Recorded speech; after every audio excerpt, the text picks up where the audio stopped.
Gamete. Gamete are the very special cells. Gametes are very special cells. Why so? Because these are having only half set of chromosomes. Half set of chromosomes. Now, why is so special to have this half set of chromosome? Just because they need another cell. इसीलिए वो ovum sperm पे dependent होता है. Ovum अकेले जाके zygote नहीं बना सकता, जाइगोट से ऑर्गेनिज्म नहीं बनेगा. हमारी बॉडी में कहीं से भी अगर आप एक सेल को रैंडमली निकाल लेते हैं तो उसमें कितने क्रोमोसोम्स होते हैं? 46. लेकिन इसमें एक ट्विस्ट है बेटा. These 46 chromosomes are in pair. तो पेयर कितने बने? 23. तो एग्जैक्टली जो जेनेटिक्स होती है हमारे पास 23 ही क्रोमोसोम है जिनपे हमारे जो इंफॉर्मेशन है, आई कैसी है, हाथ में कौन से टिश्यूज लगे हैं, बोन में ऑस्टियोसाइट्स लग रहे हैं, कॉन्ट्रोसाइट्स तो हमारे कार्टिलेज बनाएंगे. तो ये जो इंफॉर्मेशन है हमारे डीएनए में स्टोर होती है. डीएनए का कॉम्प्लेक्स फॉर्म ही क्या कहलाता है? क्रोमोसोम.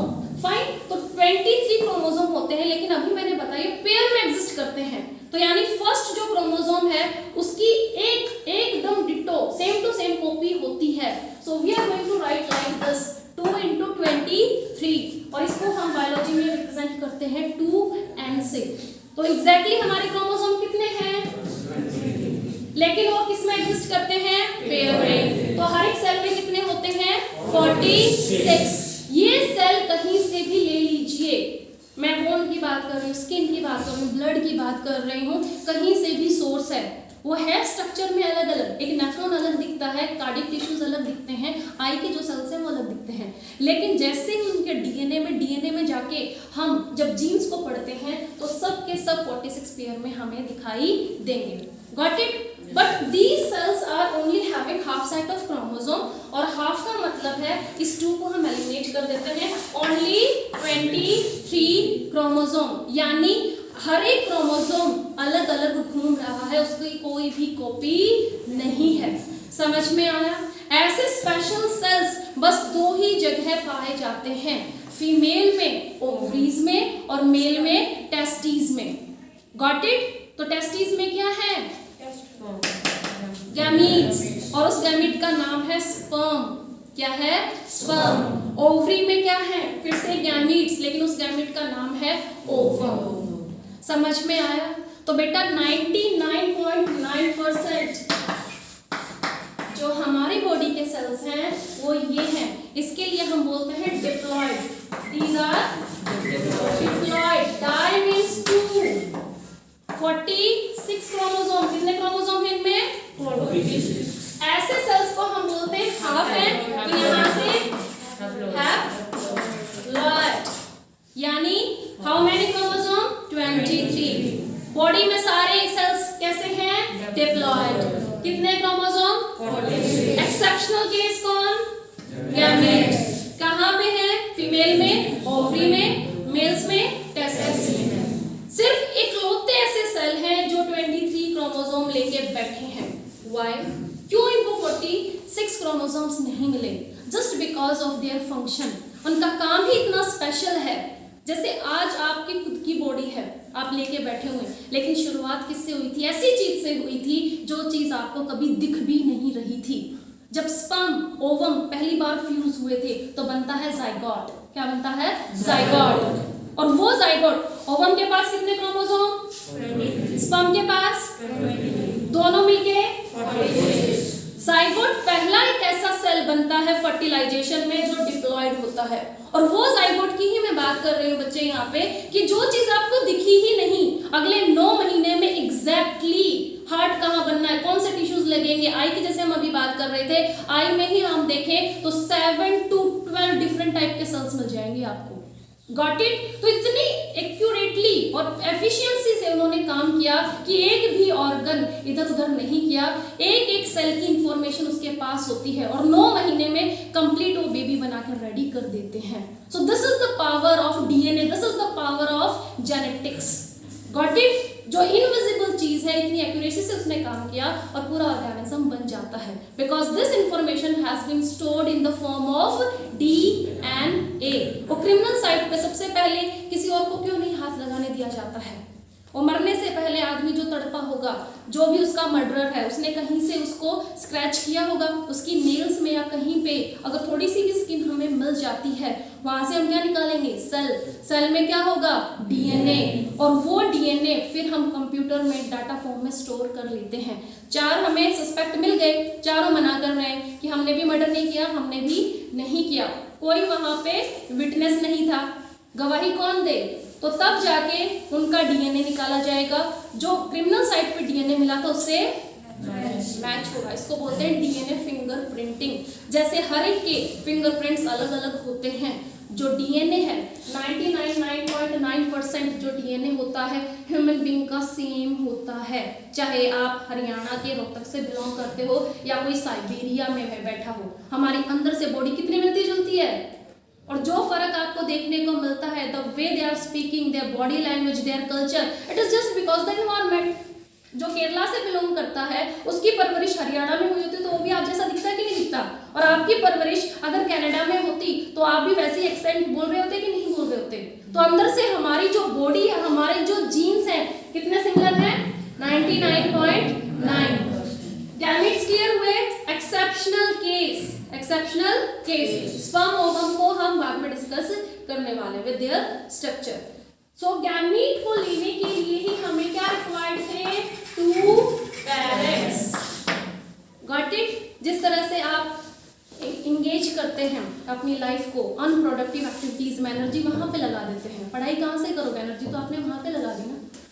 Got it? तो यहाँ पे 2 पेरेंट की रिक्वायरमेंट, वो जो गर्ल्स बॉयज पे डिपेंडेंट है सिर्फ एक स्पर्म के लिए। Got it? And as soon as they are going to develop with the help of biotechnology in which we are going to create this 23 chromosome artificially, तो fertilisation के लिए boys की कोई रिक्वायरमेंट नहीं होगी। Tata bye bye. Is this clear? So we are interested in parents just for a single sperm. Next thing is fertilisation. जो मैंने अभी आपको बताया, पहला कैरेक्टरिस्टिक क्या थी? 2 पेरेंट चाहिए, अपोजिट जेंडर के, अपोजिट सेक्स के। Next thing is the gamete. Gamete क्यों बनते हैं? Because these special cells are having information of each and every organ. ये बिल्डिंग में जिसमें आप बैठे हो सबसे पहले इसका ब्लूप्रिंट बना था, यस और नो? फिर एक सिविल इंजीनियर आया था, उसने उस प्रिंट को देख के इतने बाय इतना, यहाँ पे इतना कॉरिडोर है, इतना वॉशरूम के लिए छोड़ना, यहाँ पे लैब बनेगी, उसके अकॉर्डिंग कुछ महीने में बिल्डिंग खड़ी कर दी कि नहीं कर दी? तो ऐसे ही हमारा ब्लूप्रिंट कहाँ होता है? DNA में। तो फर्टिलाइजेशन में 2 पेरेंट ने जो गैमीट दिए थे आपस में क्लोज आते हैं और फ्यूजन हो जाता है, यानी दोनों का जो DNA है वो मिक्स हो जाता है। तो 4th thing is very very important, variation. DNA एक पेरेंट से आया कि 2 पेरेंट से? 2। तो अपने अपने क्रोमोसोम्स हैं दोनों के पास, तो इसीलिए सेक्सुअल रिप्रोडक्शन में वेरिएशन देखने को मिलती हैं। आपको हमेशा बोला जाता है कि आप अपनी मम्मी पे गए हो, आप बेटा अपने फादर जैसे दिखते हो, लेकिन आपके खुद के फीचर्स होते हैं कि नहीं होते हैं? यस और no? This is what we called variation. क्या सारी स्नेक दुनिया में एक जैसी हैं? डॉग्स, बर्ड्स, या फिर हम आंट की ही बात कर ले, यहाँ पे अलग है, अमेज़न में आपको अलग मिलेंगे, मस्कीटो की हम बात कर ले, this is what we called variation. Genes level पे चेंज आते हैं। हम उस ब्लूप्रिंट में थोड़ा सा भी, बिल्डिंग का ब्लूप्रिंट था, थोड़ी सी गड़बड़ कर देते, बिल्डिंग भी अलग शेप की दिखती कि नहीं दिखती? Got it? और ये वेरिएशन जिस स्पीसीज में जितनी ज्यादा होती हैं, अर्थ पे उसके सर्वाइविंग के चांसेस उतने ही ज्यादा बढ़ जाते हैं। लेटेस्ट एग्जांपल मैं आपको देती हूँ। ह्यूमन बीइंग में कितनी सिमिलैरिटी थी? एक वायरस आया, सबको साइड में लगाया, यस और नो? कौन नहीं लगा? कौन लॉकडाउन में घूम रहा था? We are having mental case. Got it? Right? Security is just for your prevention only. आप प्रिवेंशन ले रहे हैं, बचेंगे आप, पड़ोसी नहीं। Got it? बायोडाइवर्सिटी सब बेटा आप जैसे हो जाएं तो मुश्किल हो जाएगी। So that is what I am calling about variation. Variation ऐसी ही बात है, तो क्यों ना पीजीआई में जाके आप पेशेंट की सेवा कीजिए विदाउट पीपी किट, फिर देखते किसको मुश्किल हो भी नहीं सकते, उसके लिए गट्स चाहिए। Now look at here. Please pause the video for a second. What I was saying is variation, and this variation makes you stronger. जितनी एक स्पीसीज में वैरायटी आती है उसकी जो सर्वाइविंग के चांस है उतने ही ज़्यादा हो जाते हैं। इस वायरस के बारे में जो हम बात कर रहे थे, अगर हम इतने ज़्यादा सेम नहीं होते तो कोई ना कोई ह्यूमन बीइंग अर्थ पे या किसी कॉन्टिनेंट पे किसी कंट्री में ज़रूर मिल जाते जो वायरस से अफेक्ट नहीं होते। हमारा डीएनए, हमारे जीन्स इतने ज़्यादा सिमिलर हैं तो वो वायरस बेटा हर एक को वैसे ही अफेक्ट करने की कैपेसिटी रखता है। समझ में आया? हमारे में क्या नहीं थी? वेरिएशन। और जो हम टमाटो की बात कर रहे हैं, वीट की बात कर रहे हैं, मैंगो की कितनी सारी वैरायटी आपने देखी होगी समर में, ठीक है। ऐसे ही आप राइस लेने जाते हैं, अगर आपकी मम्मा आपको पैसे दे देती हैं कि हाँ मुझको 2 केजी राइस ला के दे दीजिए, जैसे ही आप उस जनरल स्टोर पे पहुंचेंगे तो छोटा होगा तो आपको 7 से 8 वैरायटी देखने को मिल जाएगी। कोई बड़ा अगर होलसेलर होगा तो उसके पास मोर देन 20 टाइप के राइस आपको देखने को मिल जाएंगे। कहने को सारे क्या है? Rice. But due to change in their DNA, उनका जो स्ट्रक्चर है, स्मेल है, बनने का तरीका है, कार्बोहाइड्रेट कंटेंट है, वो अलग अलग है कि नहीं है? Got it? तो वेरिएशन में अगर आप ज्यादा से ज्यादा नंबर लेके चलते हो तो कल को अर्थ पे कोई भी प्रॉब्लम आती है, मान लिया जो आपका ए स्पीसीज था वो गया काम से, या बी स्पीसीज था उस ऑर्गेनिज्म का, वो भी हार्म हो गया, लेकिन अगर इसमें वैरायटी है, 5 स्पीसीज और है, वो तो बच गए ना? यस और नो? तो एक्सटेंट होने के चांसेस क्या हो गए? आपने कम कर दिए। अब हम स्टार्ट करते हैं sexual reproduction in flower. Sexual reproduction in flower. What is a flower?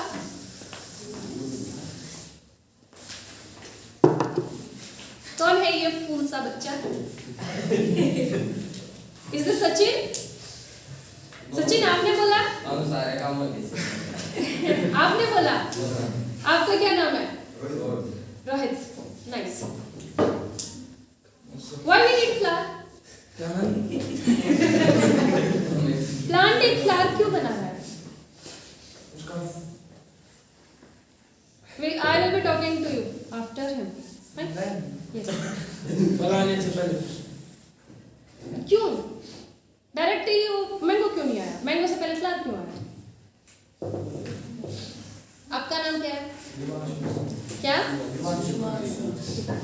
अच्छा दिवांशु, आप बताइए। बैठ जाइए बच्चे। जो फ्लावर रिप्रोडक्शन करेगा और किसी के साथ तो तब वो फ्लावर करेगा रिप्रोडक्शन किसी और के साथ। आपको ये पता है फ्लावर में 8 से 10 पार्ट्स आ जाते हैं। Got it? Got it? Got it? आपके अंदर से रिप्रोडक्टिव सिस्टम निकाल लिया जाए, रिप्रोडक्शन करने के कैपेबल होगी। Yes, same is the thing with the females. The flower is a reproductive structure of a plant. जैसे आप में जो मुस्टैच है, बियर्ड है, मसल स्ट्रॉन्ग हो रही है, वॉइस आपकी हार्श हो रही है, गर्ल्स की हाई पिच जाती है, कब से स्टार्ट हुई? After the age of 11 to 12 years. Plant आज आपने लगाया, सबसे पहले क्या फ्लावर लेके आ जाता है? वो टाइम लगता है कि नहीं लगता है? जैसे आप मैच्योर हुए, आप में सेकेंडरी सेक्सुअल कैरेक्टरिस्टिक्स देखने को मिले, यानी 12 साल के बाद ये चेंजेस आए कि नहीं आए? ऐसे बेटा प्लांट में भी होता है। तो प्लांट अपना रिप्रोडक्शन तभी करता है तब उसको लगता है कि हाँ भाई मैं मैच्योर हो चुका हूँ। फ्रूट आने से पहले फ्लावर आता है, क्योंकि फ्लावर में ही बच्चे वो मेल और फीमेल रिप्रोडक्टिव पार्ट होते हैं। Stamen is a male part. Sexual reproduction में कितने पैरेंट चाहिए थे? 2। प्लांट में देखते रह जाओगे, वो कहाँ है? फ्लावर के अंदर। कहाँ है?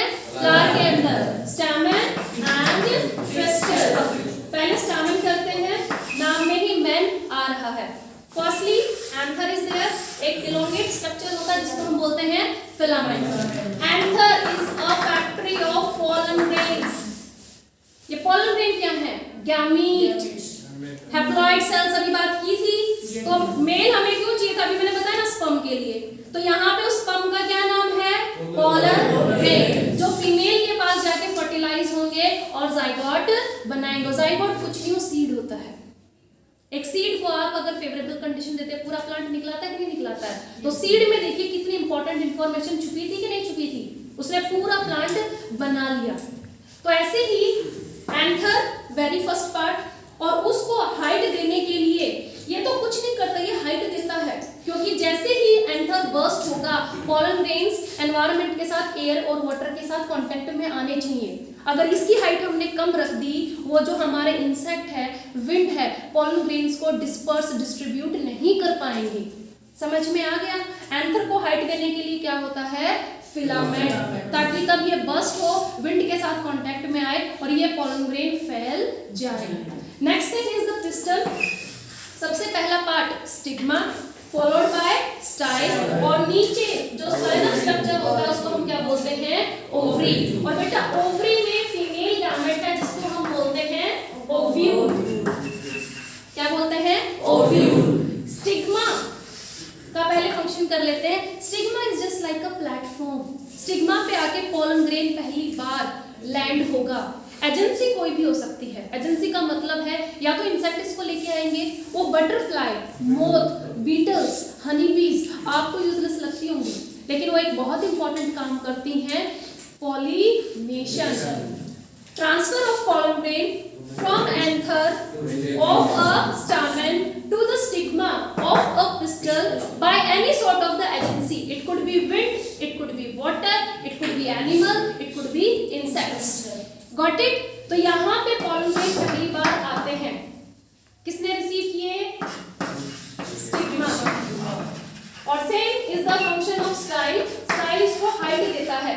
अगर हम चाहते तो स्टिग्मा को ओवरी के नीचे यहीं पे ही लगा देते, या इसको भी जरूरत थी ही नहीं, ओवरी के ऊपर ही ना पॉलन ग्रेन्स आ जाते, यस और नो। लेकिन अगर हमने इसको हाइट नहीं दी बच्चे, फिर से वही प्रॉब्लम आ जाएगी। ये अगर फ्लावर के अंदर ओवरी होती तो पॉलन ग्रेन्स कहाँ से पहुंचते? तो इसलिए हमने इसको लेंथ दी और ऊपर एक प्लेटफॉर्म लगा दिया।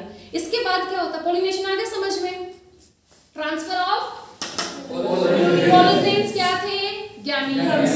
कहाँ पे ट्रांसफर हुए? स्टिग्मा। क्या करने के लिए? ओव्यूल के पास जाने के लिए। Now these pollen grains will be making a tube known as pollen tube. इससे पहले मैं pollen tube कराऊं, pollen grain का स्ट्रक्चर मैं बता देती हूँ। pollen grain में दो सेल होते हैं। कितने सेल होते हैं? दो। एक का नाम होता है वेजिटेटिव, एक का होता है generative. Suppose this is a single pollen grain. एक ये सेल और दूसरा सेल काफी छोटा होता है। इस सेल को मैं बोल रही हूँ वेजिटेटिव सेल और इसको मैं बोल रही हूँ जनरेटिव सेल। समझ में आ गया? पॉलन ग्रेन, हर एक पॉलन ग्रेन के अंदर कितने सेल थे? 2। ये वेजिटेटिव सेल बेटा करता है माइटोसिस। क्या करता है? माइटोसिस, यानी सेल डिवीजन। जैसे हम लोग बाइनरी फिजन पढ़ रहे थे ना, मल्टीपल फिजन कर रहे थे, इसका जो नंबर है इंक्रीज होने लगता है and ultimately it is going to convert into a pollen yes. वो जो ये पॉलन ग्रेन आया था ओव्यूल तक जाने के लिए धड़ाम से नहीं गिर जाता है, ओवरी में गया और ये रहा ओव्यूल, जाओ भी। It is going to form a pollen tube. जितना बड़ा स्टाइल होगा पॉलन ट्यूब उतनी ही लंबी होगी। और इसमें से ट्रैवल करता कौन है? मैम इसने तो पॉलन ट्यूब बना ली, और जाके ओव्यूल के साथ मेटिंग कौन करेगा? डीएनए कहाँ गया? It is yes duty of generative cell. जैसे जैसे पॉलन ट्यूब में जनरेटिव सेल, कौन सा सेल आगे बढ़ेगा? जनरेटिव। ये भी माइटोसिस करता है, लेकिन एक सिर्फ और सिर्फ एक बार। कितनी बार? एक बार। तो यहाँ पे जनरेटिव सेल कितने बन गए? 2। ये पहला मेल गैमेट, ये दूसरा मेल गैमेट। ओव्यूल तो अंदर एक, गैमेट 2 चले आ रहे हैं उसको फर्टिलाइज करने के लिए। इतनी स्टोरी क्लियर हुई? एक पॉलन ग्रेन से गैमेट कितने निकले? तो 2 ही उनको सेल चाहिए कि नहीं चाहिए? फीमेल से कितने सेल मांगेंगे वो? 2। समझ में आ गया? यहाँ से इंपॉर्टेंट फिनोमेना निकल के आने वाला है, डबल फर्टिलाइजेशन। गैमेट 2 है तो फर्टिलाइजेशन फ्यूजन भी आपका कितनी बार होगा? 2 बार होगा। यहाँ तक आपको क्लियर होना चाहिए कि डबल फर्टिलाइजेशन का बेस कराया मैंने, ठीक है? क्योंकि पॉलन ट्यूब के अंदर 2 मेल गैमेट चले आ रहे हैं। क्या ये स्टार्टिंग में थे? ये माइटोसिस जो होता है इस ट्यूब के अंदर होता है। किसके? ट्यूब के अंदर। Got it? अब हम बात करते हैं ओव्यूल के स्ट्रक्चर की बेटा। ये डायग्राम काफी इंपॉर्टेंट है। 3 सेल यहाँ पे होते हैं, सेंटर में पॉलर न्यूक्लियाई होता है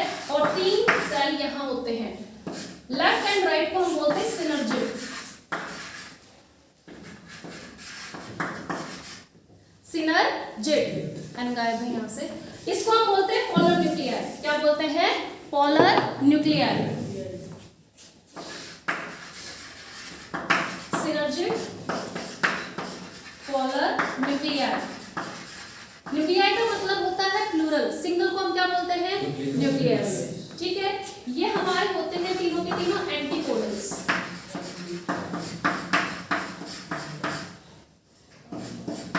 एंटीपोडल्स कितने हैं? 3। पहले हम पोलर न्यूक्लियाई की कहानी करते हैं। यहाँ पे देखिए, पोलर न्यूक्लियाई में सेल आपको 2 दिख रहे हैं, तो इसलिए न्यूक्लियस ना लिख के हमने क्या लिखा? Cell 2, cell wall 1। प्लांट की बात कर रहे हैं, हर एक सेल के पास क्या होती है? Additional cell wall. और इसीलिए ये दोनों सेल इकट्ठा एक स्ट्रक्चर में घूमते रहते हैं, जिसको हम क्या बोलते हैं? Polar nuclei. Polar nuclei. और इसके ठीक में लेफ्ट एंड राइट तो मैंने सिनर्जिड बता दिया, ठीक बीच में होता है एग सेल। क्या होता है? पहला मेल गैमेट आगे एग सेल के साथ फर्टिलाइज करता है, इसको हम बोलते हैं सिंगैमी। क्या बोलते हैं? दूसरा जो मेल गैमेट है जाता है सेंटर की तरफ और किससे फ्यूज होगा? Polar nuclei. और यहाँ से जो एक सेल बनेगा उसको हम बोलते हैं एंडोस्पर्म। क्या बोलते हैं? यहाँ से जो सेल बनेगा मेटिंग के बाद, फ्यूजन के बाद, उसको हम बोलते हैं जाइगोट। क्या बोलते हैं? जाइगोट। और पोलर न्यूक्लियाई और सेकंड मेल गैमेट जब फ्यूज हो रहे हैं, न्यूक्लियस कितने हो गए? 2 तो इसके खुद के पास थे, एक कौन लेके आया? Male gamete. कितने न्यूक्लियस हो गए? 3। कितने हो गए? 3। तो इसको हम जाइगोट ना कहकर इसलिए हमने स्पेशल नाम दिया है, it is known as endosperm. ये क्या होता है? ट्रिप्लॉइड। क्या होता है? हैप्लॉइड, डिप्लॉइड सुना था, लेकिन ये क्या है? ट्रिप्लॉइड। एक क्रोमोसोम कितनी कॉपी में है? 3 कॉपी में। कहां से आए? 2 सेट इनके पास थे, यस और नो? और तीसरा कौन लेके आ गया? Male gamete. फर्टिलाइजेशन हुई 2 बार, polar nuclei plus second male gamete, egg cell plus first male gamete. और इसलिए इस फिनोमेना को बोला जाता है डबल फर्टिलाइजेशन। मैं फिर से बता रही हूँ, ध्यान से सुनना। पोलन ग्रेन में क्या हुई? फर्टिलाइजेशन, सॉरी डेवलपमेंट, और उससे क्या बन गई? Pollen tube. पोलन ट्यूब के अंदर हमारा जनरेटिव सेल एक बार माइटोसिस करता है और अपने आप को 2 गैमेट में कन्वर्ट कर लेता है। तो मेल ने कितने गैमेट दिए? 2। तो इसलिए मेल गैमेट ढूंढते हैं 2 फीमेल गैमेट जिनके साथ वो फर्टिलाइज हो सके। ये है ओव्यूल का स्ट्रक्चर। ओव्यूल कुछ ऐसा दिखता है। टोटल सेल है 7, 3, 3, 1। कितने हुए? 7। लेकिन इन 7 में से हमें 2 में इंटरेस्ट रखना है। एक तो है एग सेल जो सिनर्जिड के ठीक बीच में बैठा है। Got it? एग सेल से पहला मेल गैमेट आके फर्टिलाइज होगा, क्या बनाएगा? जाइगोट। फ्यूजन को क्या बोलेंगे? सिंगैमी। क्या बोलते हैं? सिंगैमी। दूसरा मेल गैमेट जाएगा चुपचाप सेंटर की तरफ। सेंटर में कौन है? Polar nuclei. और इसके साथ फर्टिलाइज हो जाएगा, बनेगा क्या? एंडोस्पर्म। और एंडोस्पर्म में क्या है? स्पेशल क्या है? ट्रिप्लॉइड। यस। एंड जाइगोट क्या होगा? Y diploid. हाफ सेट किसके पास था? एग सेल के पास था ना। चाहे ये प्लांट के पास 20 क्रोमोसोम है, 20 में से 10 लेके बैठा है, 10 कौन लेके आ गया? Male gamete. सेल में क्रोमोसोम की कितने पेयर हुए? 2। हर एक क्रोमोसोम की कितनी कॉपी है? 2। तो ये डिप्लॉइड है और ये क्या है? ट्रिप्लॉइड। एंड दस डबल फर्टिलाइजेशन, इसको इसलिए हम बोलते हैं ट्रिपल फ्यूजन। कितने न्यूक्लियस फ्यूज हुए हैं? 3। 2 इसके, 1 मेल गैमेट का। तो इसलिए इस फ्यूजन को बेटा हम बोलते हैं ट्रिपल फ्यूजन। क्या बोलते हैं? और इसका नाम क्या बताया था मैंने? Syngamy. Is this clear now? So this double fertilisation equal to syngamy plus triple fusion. ठीक है, वो मैं अभी यहाँ पे लिख के बता देती हूँ। इसलिए ओव्यूल का स्ट्रक्चर बेटा आपको पता होना चाहिए। पोलन ग्रेन में 2 सेल हैं, इतना नहीं अगर आप देख सकते तो आप इतना जरूर देख लेना कि एक पोलन ग्रेन 2 गैमेट लेके जरूर आ रहा है। बेसिक मैंने आपको करा दिया है कि क्या स्टार्टिंग से इसके अंदर थे? नहीं। जब तक पोलन ट्यूब जर्मिनेट नहीं होगी, जो हमारा वेजिटेटिव सेल है वो जर्मिनेट नहीं होगा, तब तक हमारा जो जनरेटिव सेल है वो भी चुपचाप बैठा रहेगा। जैसे ही पोलन ट्यूब बनेगी, जनरेटिव सेल भी माइटोसिस करने लगता है। कितनी बार? एक बार। Stop the video.